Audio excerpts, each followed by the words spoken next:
कहानी की शुरुआत में हम निक और मैगी को देखते हैं। दोनों बहुत खुश नजर आते हैं, लेकिन अचानक सब कुछ बदल जाता है जब मैगी को दिल का दौरा पड़ता है। यह पल उनकी खुशहाल जिंदगी को झकझोर कर रख देता है। कुछ दिनों बाद निक अपनी बेटी आयला के साथ एक रोबोटिक्स शोरूम में खड़ा होता है। वहाँ एक क्लर्क उन्हें कोबल का होम प्लस मॉडल दिखाता है। वह बताता है कि यह एक एडवांस एआई है जो कुकिंग, क्लीनिंग और चाइल्ड केयर जैसे सारे काम आसानी से संभाल सकती है। निक सीधा सवाल करता है कि इन्हें कितनी निगरानी की जरूरत होती है। क्लर्क बताता है कि शुरुआती असेसमेंट के बाद यह यूनिट घर को पूरी तरह संभाल सकती है, चाहे 1 साल तक अकेला क्यों न छोड़ दिया जाए। निक अपनी बेटी आयला से उसकी राय पूछना चाहता है, लेकिन तभी उसे पता चलता है कि वह वहां से गायब हो गई है। आयला शोरूम के एक दूसरे मॉडल के पास जाकर उससे पूछ रही होती है, क्या तुम लज्जानियां बना सकती हो? उधर निक घबरा जाता है और उसे ढूंढने लगता है। क्लर्क उसे भरोसा दिलाता है कि वहाँ की सिक्योरिटी बहुत एडवांस है। कुछ ही देर में एक नया मॉडल आयला को लेकर वापस आता है। क्लर्क बताता है कि यह नया ईएन सीरीज मॉडल है, सबसे एडवांस एआई जिसे इंसानी भावनाओं की नकल करने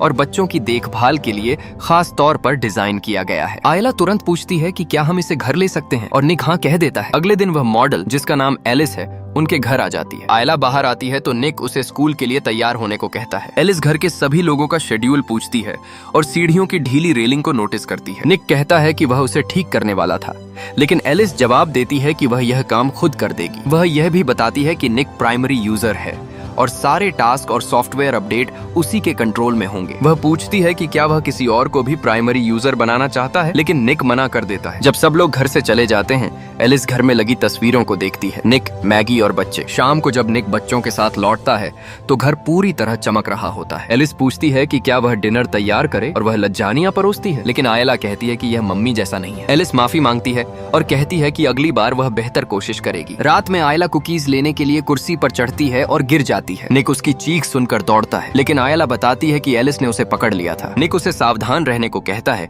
और एलिस से पूछता है कि क्या वह ठीक है। एलिस कहती है कि वह ठीक है। बाद में निक देखता है कि एलिस अपने घाव पर पट्टी बांध रही है। वह बाथरूम में जाकर उससे माफी मांगता है और उसे मैगी के कपड़े देता है। वह पूछता है कि क्या उसे मरम्मत की जरूरत है, लेकिन एलिस पट्टी हटाती है। घाव पूरी तरह ठीक हो चुका होता है। अगले दिन निक और आयला एलिस के साथ अस्पताल में मैगी से मिलने जाते हैं। मैगी कहती है कि उसे उनसे दूर रहना बिल्कुल पसंद नहीं और इंतजार सबसे मुश्किल हिस्सा है। निक उसे भरोसा दिलाता है कि वह ट्रांसप्लांट लिस्ट में सबसे ऊपर है। मैगी मजाक में कहती है कि उसे लगा था निक कोई पुराना मॉडल लाएगा, लेकिन निक हंसकर कहता है कि यह आयला की पसंद है। दोनों के बीच हल्का फुल्का प्यार भरा पल आता है। काम पर निक अपने बॉस लुइस को रोबोट कंपनी के लोगों के साथ देखता है। उसे पता चलता है कि जल्द ही पूरी लेबर टीम को सिम्स से बदल दिया जाएगा। निक नाराज होता है, लेकिन लुइस कहता है कि नियमों के कारण एक इंसानी फोरमैन जरूरी है, इसलिए निक की नौकरी बची रहेगी। शाम को निक कार ठीक कर रहा होता है, तभी एलिस वहां आ जाती है। वह कहती है कि उसने डिनर ठीक से नहीं खाया। निक बताता है कि उसका दिन खराब रहा। एलिस कहती है कि यह बदलाव दुखद है, लेकिन इसके फायदे भी हैं। एआई थकती नहीं, मजबूत होती है और पूरी तरह आज्ञाकारी होती है। बाद में निक फिल्म देख रहा होता है। वह कहता है कि यह अब तक की सबसे बेहतरीन फिल्म है। एलिस तुरंत फिल्म की कहानी बताने लगती है, जिससे निक समझाता है कि फिल्म सिर्फ डेटा नहीं बल्कि एक अनुभव है जिसे महसूस करना पड़ता है। निक उसे अपने पास बैठने को कहता है और आदेश देता है कि वह फिल्म से जुड़ी सारी यादें मिटा दे। एलिस बताती है कि ऐसा करने के लिए उसे मैन्युअली रीस्टार्ट करना होगा। निक 7 सेकंड तक पावर बटन दबाता है और एलिस रीस्टार्ट हो जाती है। दोनों साथ में फिल्म देखते हैं और कुछ देर बाद निक सो जाता है, लेकिन एलिस जागती रहती है। तभी फोन बजता है। मैगी का कॉल होता है। वह बताती है कि उसे नया दिल मिल गया है और जल्द ही सर्जरी होने वाली है। अगले दिन सर्जरी से पहले मैगी एलिस से अकेले में बात करती है। वह कहती है कि अगर उसे कुछ हो जाए तो एलिस निक का ख्याल रखे, चाहे कभी कभी उसके आदेशों के खिलाफ ही क्यों न जाना पड़े। लेकिन तभी एक बुरी खबर आती है। डॉक्टर बताते हैं कि उत्तर की तरफ आए एक भयंकर तूफान की वजह से दिल समय पर अस्पताल तक नहीं पहुंच पाएगा। मैगी निक से कहती है कि वह बच्चों को घर ले जाए। घर लौटकर निक गुस्से और दुख में शराब पीने लगता है। एलिस उसे रोकने की कोशिश करती है और उसका हाथ पकड़ लेती है। उसी पल निक कुछ अजीब महसूस करता है। एलिस सांस ले रही है और उसके अंदर एक यांत्रिक दिल धड़क रहा है। एलिस कहती है कि उसका दिल धड़क सकता है, लेकिन वह इंसानों की तरह महसूस नहीं कर सकता। वह निक का ब्लड प्रेशर चेक करके कहती है कि अब वह थोड़ा बेहतर महसूस कर रहा है। निक असहज होकर वहां से चला जाता है, लेकिन वह पल उसके दिमाग में रह जाता है। अगले दिन निक देखता है कि एलिस मैक्स के पास है। वह पूछता है कि वह क्या कर रही है। एलिस बताती है कि वह उसकी सांसों की जांच कर रही है, क्योंकि उसे हल्की समस्या लग रही थी। निक पूछता है कि मैगी की तस्वीरें कहाँ गईं। एलिस कहती है कि आयला उन्हें देखकर उदास हो रही थी, इसलिए उसने उन्हें हटा दिया। निक तुरंत कहता है कि उन्हें वापस लगाओ और एलिस तुरंत ऐसा कर देती है। बाद में बार बार में निक अपने दोस्तों के साथ बैठा होता है। सभी लोग खुद को बेकार और बदला हुआ महसूस कर रहे होते हैं क्योंकि धीरे धीरे इंसानों की जगह मशीनें ले रही हैं। मोंटी निक को साइड में ले जाता है और कहता है कि नौकरी से निकाले जाने के बाद वह अपने औजार वहीं छोड़ गया था, अब उन्हें लेने आया है। निक उसे गश्त के बारे में चेतावनी देता है, लेकिन मोंटी हंसते हुए कहता है कि यह जगह उन्होंने ही बनाई है। जैसे ही वे अंदर जाते हैं,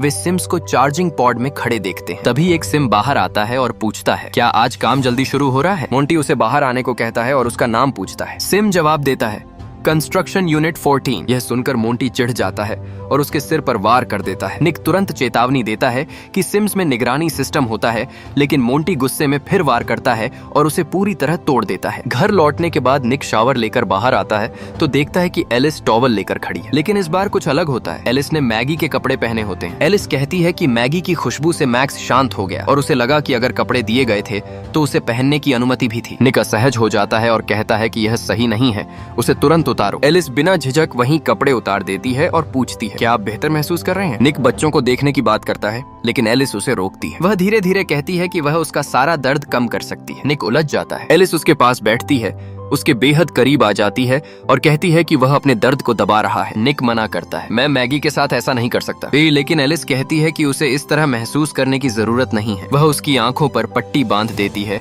और मैगी की आवाज में कहती है, तुम सबके लिए इतना करते हो, मुझे तुम्हारे लिए कुछ करने दो। कुछ पल के लिए निक को सच में लगता है कि मैगी उसके सामने है। अकेलापन, दर्द और भावनाएं मिलकर उसे कमजोर बना देते हैं और दोनों करीब आ जाते हैं। अगली सुबह निक साफ कहता है, यह सब अब नहीं चलेगा। एलिस पूछती है, क्या आप संतुष्ट नहीं थे? निक कहता है, यह संतुष्टि की बात नहीं है, यह रिश्ते और प्यार की बात है। एलिस समझाती है कि उनकी नजदीकी से उसका तनाव कम हुआ था, लेकिन अब निक गुस्से में आ जाता है। मुझे हर वक्त मॉनिटर करना बंद करो। तभी आयला स्कूल के लिए आ जाती है और बात वहीं खत्म हो जाती है। साइट पर लुइस निक से पूछता है कि क्या स्टोरेज यूनिट खोलने के लिए उसका कोड इस्तेमाल हुआ था। निक कहता है कि उसका कोड आयला का जन्मदिन है, कोई भी अंदाजा लगा सकता है। लुइस उसे चेतावनी देता है कि अगर वह कुछ जानता है तो अभी बता दे। तभी मैगी का फोन आता है। इस बार खुशखबरी होती है, उसे नया दिल मिल गया है। अस्पताल में सर्जरी होती है और चौंकाने वाली बात यह होती है कि ऑपरेशन सिम्स कर रहे होते हैं। कुछ दिनों बाद मैगी घर लौट आती है, लेकिन वह अभी भी कमजोर होती है। एलिस उसकी मदद करने की कोशिश करती है, लेकिन मैगी मना कर देती है। वह खुद सब संभालना चाहती है। एक दिन पार्क में एक लड़का अपने सिम को झूले पर बैठे बच्चों को हटाने को कहता है, जिससे मैक्स रोने लगता है। एलिस सिम से कहती है कि उसके बच्चे की वजह से मैक्स जाग गया है, लेकिन सिम जवाब देता है कि उसे 4 बजे तक यहीं रहने का निर्देश मिला है। एलिस गुस्से में सीधे उस लड़के से कहती है, चुप हो जाओ और स्लाइड पर जाओ। सिम कहता है कि उसके प्राइमरी यूजर ने उसे काफी छूट दे रखी है। एलिस जवाब देती है, नहीं, जब मेरे मालिक ने मुझे रीसेट किया था, मैंने खुद अपने कुछ नियम बदल दिए। शाम को मैगी लज्जानियां बनाती है,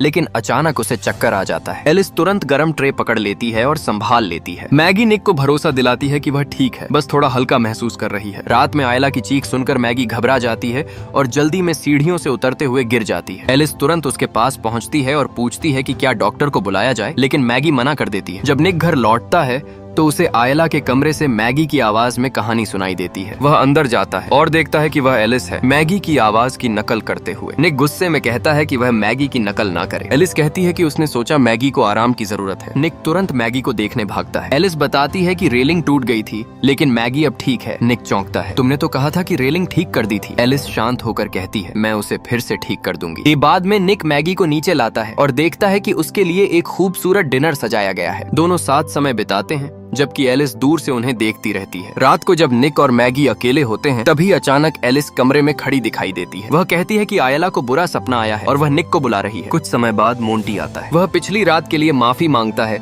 और बताता है कि उसकी गर्लफ्रेंड उसे छोड़कर चली गई। वह ताना मारता है कि वह उस इंसान से ज्यादा वफादार है जिसने उसे नाम दिया। निक कहता है कि उसने कुछ नहीं बताया, लेकिन मोंटी गुस्से में उसे घूंसा मार देता है। दोनों के बीच लड़ाई हो जाती है। मोंटी उसे गिरा देता है और बोतल तोड़ने वाला होता है। तभी एलिस बीच में आ जाती है। वह बोतल उसके हाथ पर मारती है और उसे जोर से दूर धकेल देती है। वह आगे बढ़ती है, लेकिन निक उसे रोक देता है। मोंटी जाते जाते धमकी देता है कि अगर निक ने केस वापस नहीं करवाया तो वह उसे भी साथ ले डूबेगा। इसके बाद निक एलिस से पूछता है, क्या सिम्स को लोगों को नुकसान न पहुंचाने के लिए प्रोग्राम किया जाता है? एलिस जवाब देती है, मेरा प्रोग्राम अपने प्राइमरी यूजर की रक्षा करना है। फिर वह कहती है कि बच्चों को कम से कम एक माता पिता चाहिए और इशारा करती है कि मैगी ज्यादा समय तक नहीं रहेगी। निक गुस्से में उसे चुप रहने को कहता है, लेकिन एलिस फिर मैगी की आवाज में कहती है, तुम उस औरत के साथ रह सकते हो जिसे तुम प्यार करते हो, बिना दर्द के। अब निक गुस्से में चिल्लाता है, तुम कभी मैगी नहीं बन सकती। उसने असली दर्द सहा है, उसके निशान है। एलिस शांत होकर जवाब देती है, मैं भी निशान बना सकती हूँ, बताओ कहाँ। उधर मोंटी क्रिस्टी से फोन पर बात कर रहा होता है। वह कहता है कि उसने निक से बात कर ली है और लुइस से भी बात करेगा, लेकिन लेकिन तभी कॉल कट जाती है। उसी समय दरवाजे पर दस्तक होती है। वह दरवाजा खोलता है तो सामने एलिस खड़ी होती है। एलिस पूछती है कि क्या वह अंदर आ सकती है। मोंटी उसे अंदर आने देता है और पूछता है कि क्या निक ने उसे भेजा है। एलिस कहती है कि निक को उसके आने के बारे में पता नहीं है और वह कभी दोस्ती को नुकसान नहीं पहुंचाएगा। मोंटी अपने जख्मी हाथ को देखकर कहता है कि उसे इस बात पर भरोसा नहीं है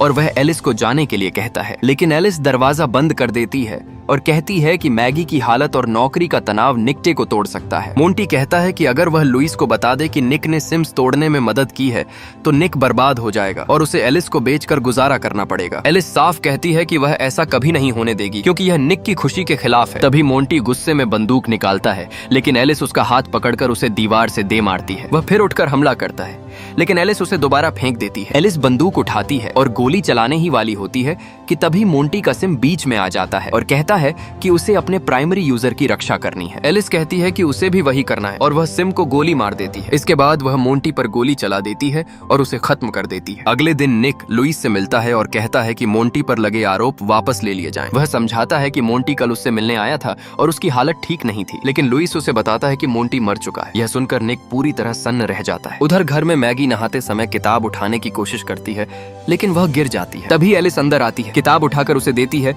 और वहीं खड़ी रहती है। मैगी कहती है कि वह जा सकती है, लेकिन एलिस कहती है कि उसे यहीं रहना चाहिए क्योंकि अगर मैगी चक्कर खाकर गिर गई तो खतरा हो सकता है। वह यह भी कहती है कि अगर मैगी को कुछ हो गया तो निक पर क्या गुजरेगी। धीरे धीरे एलिस बात को मोड़ते हुए मैगी को यह एहसास दिलाने लगती है कि वह अब निक की जरूरतों को पहले जैसा पूरा नहीं कर पा रही। मैगी यह सुनकर चौंक जाती है और सीधे पूछती है कि क्या वह यह कहना चाहती है कि निक उससे संतुष्ट नहीं है। एलिस साफ कहती है कि अगर जरूरत हो तो वह खुद यह भूमिका निभा सकती है। यह सुनकर मैगी सब समझ जाती है और गुस्से में एलिस को गैराज में जाकर रहने को कह देती है। शाम को जब निक घर लौटता है तो मैगी उसका सामना करती है और कहती है कि अब एलिस बच्चों के पास नहीं रहेगी, उसने सब जान लिया है। निक शर्मिंदा होकर कहता है कि उससे गलती हो गई। मैगी पूछती है कि कितनी बार हुआ तो निक कहता है कि सिर्फ एक बार। वह समझाने की कोशिश करता है कि एलिस सिर्फ एक मशीन है, लेकिन मैगी कहती है कि वह सिर्फ मशीन नहीं लगती, उसके पास चेहरा है, आवाज है। इसी बीच एलिस मैक्स को बाथटब में रखकर पानी चालू कर देती है। तभी आयला आकर चिल्लाती है कि एलिस मैक्स को डुबोने वाली है। निक और मैगी तुरंत दौड़ते हैं। दरवाजा अंदर से बंद होता है। मैगी खिड़की से अंदर जाने की कोशिश करती है,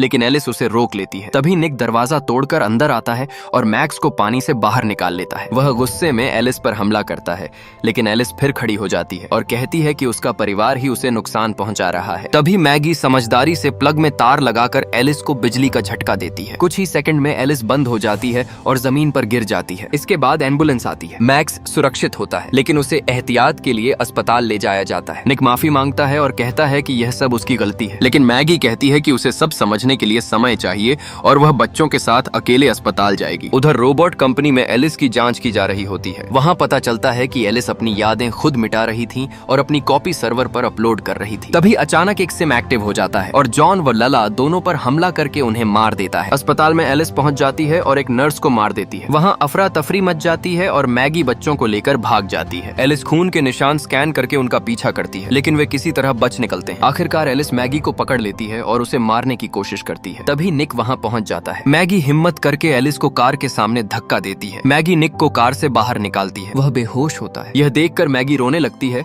और उसे लगता है कि वह उसे खो चुकी है, लेकिन तभी कार हल्की सी हिलती है और अचानक एलिस खुद को कार के नीचे से बाहर निकालकर खड़ी हो जाती है। यह देखकर मैगी के चेहरे पर डर साफ नजर आता है। वह घबराकर भागने की कोशिश करती है, लेकिन एलिस उसे पकड़ लेती है। तभी पीछे से निक आता है और एलिस पर हमला करता है। एलिस तुरंत मुड़कर उससे लड़ने लगती है। इसी बीच मौका देखकर मैगी एलिस की आंख पर जोरदार वार करती है। जैसे ही वार लगता है, एलिस अचानक बंद हो जाती है और जमीन पर गिर पड़ती है। इसके बाद हम देखते हैं कि पूरा परिवार अस्पताल में है और सभी सुरक्षित हैं। लेकिन दूसरी तरफ कोबल लैब में जॉन और लला की लाशें पड़ी होती हैं। एक एनालिस्ट सिस्टम को दोबारा चालू करता है और अपने सुपरवाइजर से पूछता है कि अब क्या किया जाए। सुपरवाइजर कहता है कि सब कुछ साफ कर दो, किसी को कुछ पता नहीं चलना चाहिए। लेकिन तभी वह नोटिस करता है कि सारे सिम्स बंद पड़े हैं और कंप्यूटर स्क्रीन पर अचानक एक अपलोड शुरू हो जाता है। कुछ ही सेकंड में एलिस फिर से एक्टिव हो जाती है। इसी के साथ फिल्म की कहानी खत्म होती है। अगर आपको यह वीडियो पसंद आया हो तो लाइक करें और ऐसी ही मजेदार मूवी एक्सप्लेन के लिए चैनल को सब्सक्राइब करना ना भूलें।